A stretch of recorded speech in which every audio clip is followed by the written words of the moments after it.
All right, so today is going to be the 6.6 lecture, item number 23, and this is going to be generating frequency through design. So this will be a little bit about kind of fun drawing things a little bit. So generate frequency through design. So this is a lot about drawing out the possibilities, okay?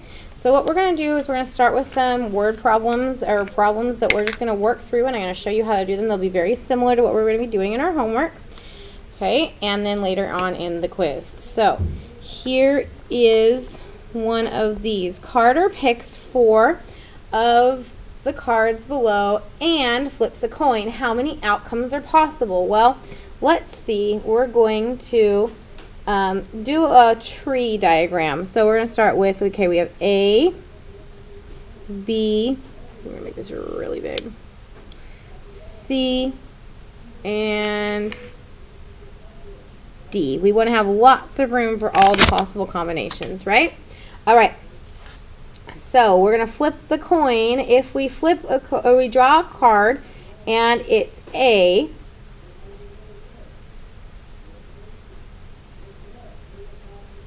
we can either then get a heads or a tails after that, right?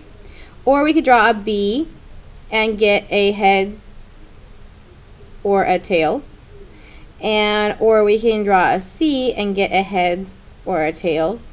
And we can get a D and we can get a heads, or a tails, right? That's all the combinations we can get. So this combination we might call AH for A heads, or TH for, AT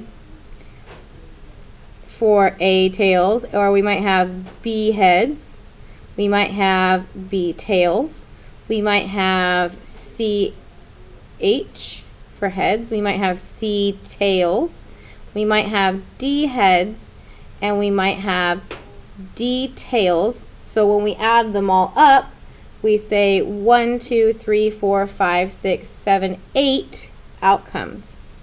Okay, so you can do this 2 ways. You can do it by doing the whole tree diagram, which I will require you for sometimes. Or we can do this a little bit easier by saying how many possible outcomes for cards were there was 4 outcomes for cards.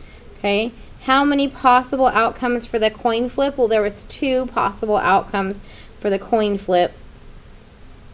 So we can multiply the possible outcomes by the possible coin flips, and we can get that there are 8 possible outcomes. Okay. All right. So that is kind of the gist of what we're about to go through. We're going to go through 3 more examples so that you can kind of get the idea. I'm going to flip it over. If you want to pause and take notes, go ahead. I just don't have enough room for the next one. So we're going to go ahead with this next one. This next one, again, continuing with item number 23, we are going to talk about pulling some different coins and cards. Just a little bit different, but kind of the same as the last one. So here we go. We have Joey. He's going to pick a color, dot, and a card. How many outcomes are possible? So he's going to pick 1 of each of these, if that makes sense to you. Okay? So let's see. We could pick, we're going to call these white, gray, and black. Okay? So let's just start by a giant list of those. So we have white cards, we might have a black dot, and we might have a gray dot. Ooh. All right. So we know that we could do either 1, 2, 3, 4, or 5 if we try after a white.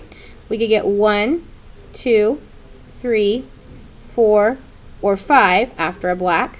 Or we get 1, 2, 3, 4, or 5 after a gray. So we would have 1, 2, 3, 4, 5, 6, 7, 8, 9, 10, 11, 12, 13, 14, 15 different outcomes. So if we did the tree diagram, we'd have 15 outcomes. Or we could take the possible outcomes from the coins. There are 3 different outcomes. And the possible outcomes from the cards, there are 5 different outcomes. We could take 3 times 5 and we would get our 15 different outcomes. So again, you can do it by tree diagram. Careful, whatever the directions tell you, it's going to be how I want it in the homework. Okay, so there are 15 possible outcomes here because there are 15 outcomes at the end of the tree diagram. Okay, again, I'm going to flip the page because these are take a lot of room because the tree diagrams are so extensive. If you needed to go ahead and stop the video, you could. This one's going to be on some dice and a spinner. Okay, so a dice and a spinner. Isaac is going to play a game and he rolls a dice and then he spins the spinner to see about the possible outcomes. So we can definitely do a tree diagram. So we have 1, 2, 3, 4, 5, and 6. So this is like a giant model, right? It's going to take a little bit to, there we go. There's 6 different outcomes. Let's look at this one. We have 1, 2, 3, 4, 5 different outcomes here. So it's A, P, P, L, E. Oh, look, apple. How funny. All right, so we could say this one would be A, P, P, L, E. We could say this one would be A, P, P, L, E. See how giant they become? Okay, we know that this could be A, P, P, L, E. Same, we know this one could be A, P, P, L, E. And this one could be A, P, P, L, E. And of course 6 could also be A, P, P, L, E. So we can add them all together and we would find that we had 5, 10, 15, 20, 25, 30 outcomes that were possible by using our tree diagram. Or we could have said, well, we have 6 possible outcomes for the dice, 5 possible outcomes for the spinner, so 6 times 5 is equal to 30 outcomes.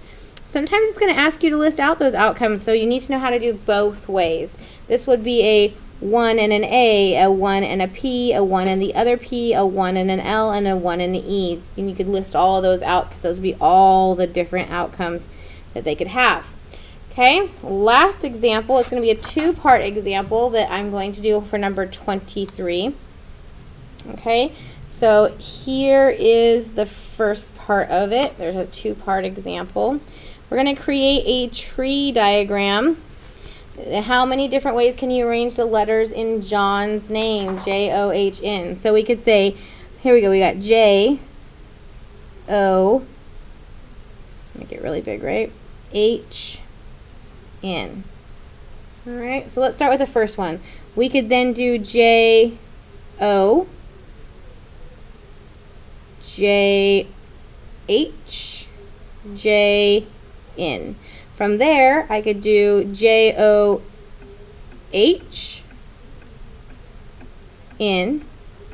or J-O-N-H, J-H-O-N, J-H-N-O, J-N-O-H, J-N-H-O. Okay, so then on the next one, I would have these 3 also. I would have J, H, and N. So then I would have J-H-N and J-N-H. I would have H-J-N and H-N-J. I would have O-N-J-H and O-N-H-J. I could do the same thing here with our 3 different things. I could have J-O-N-H-J. This would be O-N or N-O. O-H-J-N or N-J. And we could also have H-N-O-J or J-O. Last, we could have N-J-O-H, and there'd be 2 combinations. Oops, O-H from here, and H-O from here. We could have O-N-J-H and O-N-H-J, and from N-H we could have OJ, and we could have JO. So when we count them up, right, because that's a whole bunch, we'd have 1, 2, 3, 4, 5, 6, 7, 8, 9, 10, 11, 12, 13, 14, 15, 16, 17, 18, 19, 20, 21, 22, 23, 24. Okay, so by doing our tree diagram, we had 24 outcomes.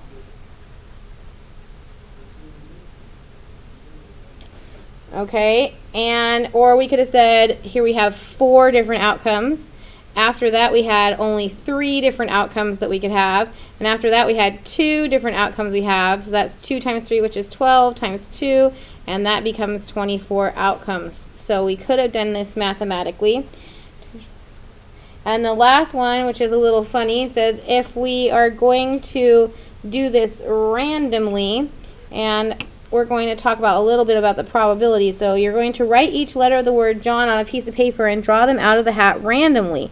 What is the probability of drawing the letters J-O-H in that exact order? Every time you draw a letter, you place it back into the hat. So let's see if we had J-O-H in. That's only one possibility right here. We had J-O-H in. So there's 24 outcomes. Pulling it out exactly like that would have been out of 1 out of 24 outcomes would have been the probability of pulling it out exactly as is John. We could also say, what's the probability of having the first letter to be J? Well, let's see. There was 1, 2, 3, 4, 5, 6, 7, 8, 9 9 different ones for J. Oh wait, is that right? 1, 2, 3, 4, 5, 6, 7, 8, 9, 10. So we would say, oh sorry, I lied. 10 out of, just joking. The beginning letter J, there's 1, 2, 3, 4 out of, there's only 4 outcomes for the beginning letter. So 4 out of the, or 1 out of the 4. So this would be for John. And for letter J to be the beginning, letter J first, that would be 1 out of 4 because there are only 4 different outcomes for that one. Okay? Alright, so that is kind of how you do probability within that. You're going to go ahead and do the homework next and then the quiz, and then that leaves just 6.7 on independent and dependent variables.